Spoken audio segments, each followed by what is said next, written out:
मानव संस्थान के online classes में एक बार आपको पुनः स्वागत है। पिछली क्लास में हमने हार्मोन्स के बारे में ही पढ़ रहे थे। इस क्लास में भी हम हार्मोन्स के बारे में ही पढ़ेंगे। पिछली क्लास में हमने ऑक्सीजन के बारे में पढ़ा था। ऑक्सीजन एक ऐसा हार्मोन है जिसके 5 अलग अलग उदाहरण जो मैंने आपको बताए थे, IAA, IBA, 2,4-D, NAA और एक NAA और IBA, ये 4 प्रकार के आपको मैंने बताए थे। IAA का मतलब होता है इंडोल एसिटिक एसिड, IBA का मतलब होता है इंडोल ब्यूटारिक एसिड, NAA का मतलब होता है नैफ्थेलिक एसिडिक एसिड और 2,4-D का मतलब होता है 2,4-D डाइक्लोराइड। अब हम इसको आगे बढ़ाते हैं। ठीक है, ऑक्सीजन हमारा कंप्लीट हुआ, लेकिन इसमें 2 पॉइंट है, बहुत इंपॉर्टेंट है, वो आप एक बार लिख लो तो आपको अच्छे से समझ में आ जाएगा। देखो, मैंने आपको बताया था कि NAA होता है और एक 2,4-D होता है। ठीक है, तो NAA होता है, वो क्या काम करता है, तो वो फूल और फलों को जड़ने से बचाता है, इसलिए वो एक प्रकार का हार्मोन है। और एक 2,4-D है जो कि फल की पौधे की वृद्धि के लिए उत्तरदायी है। लेकिन इन दोनों के कुछ और काम भी है। ठीक है, जैसे कि ये NAA है, वो अगर उसकी मात्रा पे डिपेंड करता है कि इसकी मात्रा कितनी है। ठीक है, तो अगर उसकी मात्रा NAA की 20 ppm है या इससे कम है, 20 ppm है या इससे कम है, तो ये एक प्रकार का हार्मोन है।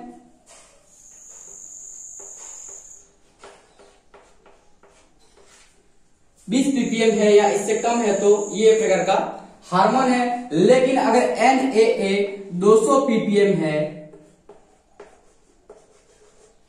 तो ये एक प्रकार की दवाई है या मेडिसिन है। ठीक है, ppm क्या होता है, कहीं ये सवाल आपके मन में तो नहीं आ रहा है? देखिए, आप बड़ी क्लास में आ गए हैं तो ppm का मतलब होता है पार्ट्स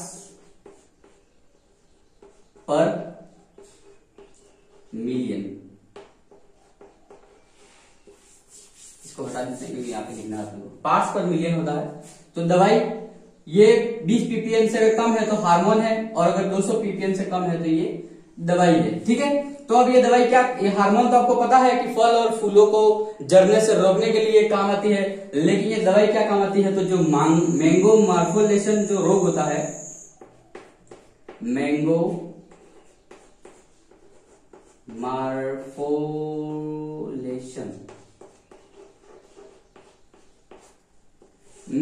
मार्फोलेशन रोग के उपचार में।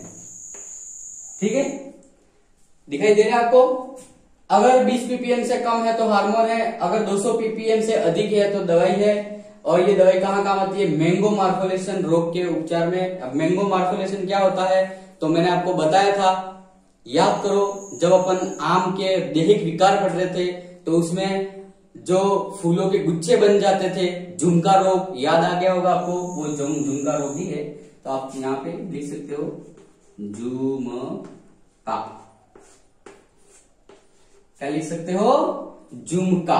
ठीक है, ये झुमका रोग के उपचार में काम आती है। ठीक है, तो साथियों, बंधु, आपको सब अच्छे से समझ में आ गया होगा। ठीक है, अब ये तो हो गई NAA की बात। ये इंपॉर्टेंट नोट है, लिख लेना इनको, ये बहुत काम आता है, एक नंबर के क्वेश्चन में पूछ सकते हैं इसको। ठीक है, अब एक होता है 2,4-D। क्या होता है, 2,4-D। अब इसका भी कुछ ऐसी ही रामायण है कि अगर 20 ppm से कम है,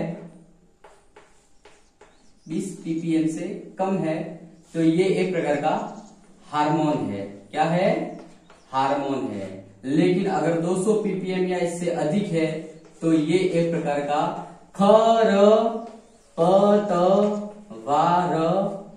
खरपतवार नाशक है। ठीक है, और आप सबको शायद पता नहीं होगा, लेकिन 2,4-D गेहूं का खरपतवारनाशी है, खरपतवारनाशी है। ठीक है, 2,4-D अगर 20 ppm से कम है तो तो वो है हार्मोन, और अगर 200 ppm से अधिक है तो वो है क्या है, खरपतवार नाशक है, गेहूं का खरपतवार नाशी है। ठीक है, आई होप को आपको अच्छे तरीके से समझ में आ गया होगा। ठीक है, उतार लो इसको अच्छी तरीके से। चलो, अपना एक तो कंप्लीट हुआ ऑक्सिन। ठीक है, अब अगला है अपना साइटोकाइनिन, बहुत ही इंपॉर्टेंट हार्मोन है साइटोकाइनिन। ठीक है, क्या है दूसरा। अच्छा, आपको कुछ समझ में तो आ रहा है कि क्या पढ़ रहे हैं क्या नहीं। देखो क्या है, आप अभी नए नए हो तो आपको थोड़ा सा दिक्कत तो होगी, लेकिन ये पढ़ना भी बहुत जरूरी है। देखो आपके फ्यूचर के लिए भी बहुत अच्छा है, ये सच कह रहा हूं मैं कि ये हार्मोन्स वगैरह आप अगर पढ़ते हो अलग से तो ये आपके लिए बहुत ही फायदेमंद है। ये वीडियो भी आपके लिए बहुत ही फायदेमंद होंगी। इस जो वीडियो की जो लिंक है उसको कॉपी करके कहीं लिख लो, आप भविष्य में सर्च कर सकते हो, या फिर आप जो फ्यूचर में अगर आप देखना चाहते हो तो हमारे यूट्यूब चैनल पर भी देख सकेंगे। ठीक है, ये साइटोकाइनिन ये प्रकार का हार्मोन है। अच्छा, इसका मुख्य कार्य क्या है, तो कोशिका विभाजन, कोशिका विभाजन।